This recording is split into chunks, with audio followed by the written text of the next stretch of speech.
పెద్ద నోట్ల రద్దు తర్వాత దేశంలో తీవ్ర గందరగోళ పరిస్థితులు నెలకొన్నాయి.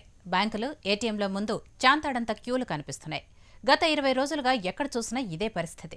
సమస్య రోజురోజుకు తీవ్రమవుతుంటే ఆర్బీఐ గవర్నర్ ఉర్జిత్ పటేల్ మాత్రం అయిపు లేకుండా పోయారు. నోట్ల రద్దు ప్రకటన వెలువడిన తర్వాత ఆయన ఆచూకీ దొరకడం లేదు. ఇంతకీ ఆర్బీఐ గవర్నర్ ఎక్కడున్నారు? ఇంత గందరగోళ పరిస్థితులు నెలకొంటే ఉర్జిత్ బయటకు ఎందుకు రావటం లేదు? నవంబర్ 8న పెద్ద నోట్ల రద్దు నిర్ణయం తర్వాత ఆర్థిక శాఖ కార్యదర్శి శక్తికాంత్ దాస్తో కలిసి మీడియా సమావేశంలో పాల్గొన్న ఆర్బీఐ గవర్నర్ ఉర్జిత్ పటేల్ తర్వాత మళ్లీ ఎక్కడా కనపడలేదు. నోటు కష్టాలపై కనీసం మాట మాత్రమైనా స్పందించడానికి ముందుకు రాలేదు. చిల్లర సమస్యలు పెరుగుతున్నా, కొత్త నోట్లు బ్యాంకులకు చేర్చడంలో విఫలమైన, నోటు మరణాలు నానాటికి పెరుగుతున్నా, వ్యాపారాలు కుదేలవుతున్నా కూడా ఉర్జిత్ జాడ మాత్రం ఎవరికీ తెలియటం లేదు.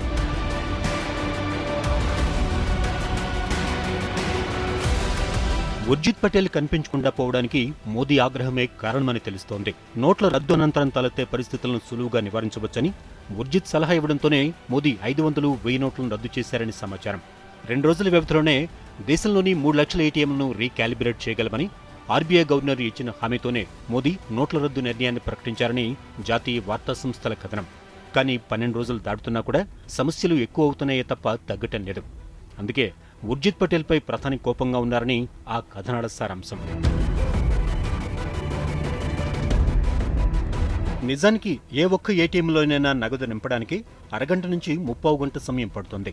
అలాంటిది కొత్త నోట్లు వచ్చేలా ఏటీఎంలను పునరుద్ధరించడం, అది కూడా 3 లక్షల ఏటీఎంలను 2 రోజుల్లో సిద్ధం చేయడం అసంభవమని నిపుణులు చెబుతున్నారు.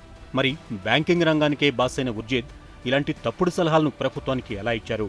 దానికి ప్రధాని ఎలా అంగీకరించారనే చర్చ పెద్ద ఎత్తున సాగుతోంది. సోషల్ మీడియాలో వ్యాపిస్తున్న పుకార్లకు సమాధానమిస్తున్న కేంద్ర ఆర్థిక శాఖ ఈ ప్రశ్నలపై మాత్రం పెదవి విప్పటం లేదు.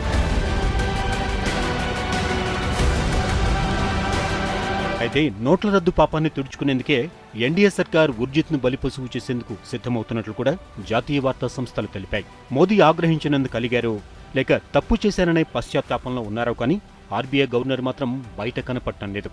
ఏటీఎంల రీకాలిబ్రేషన్ కోసం ఏర్పాటైన టాస్క్ ఫోర్స్ కు ఆర్బీఐ డిప్యూటీ గవర్నర్ ఎస్ఎస్ ముద్రాన్ నియమించడం, ఉర్జిత్ పటేల్ పై ఆర్బీఐ మాజీ డిప్యూటీ గవర్నర్ తుషార్ ధారా చక్రవర్తి విమర్శలు చేయడాన్ని బట్టి చూస్తే తప్పు జరిగిందనే సంగతి అర్థమవుతోందని రాజకీయ విశ్లేషకులు అంటున్నారు.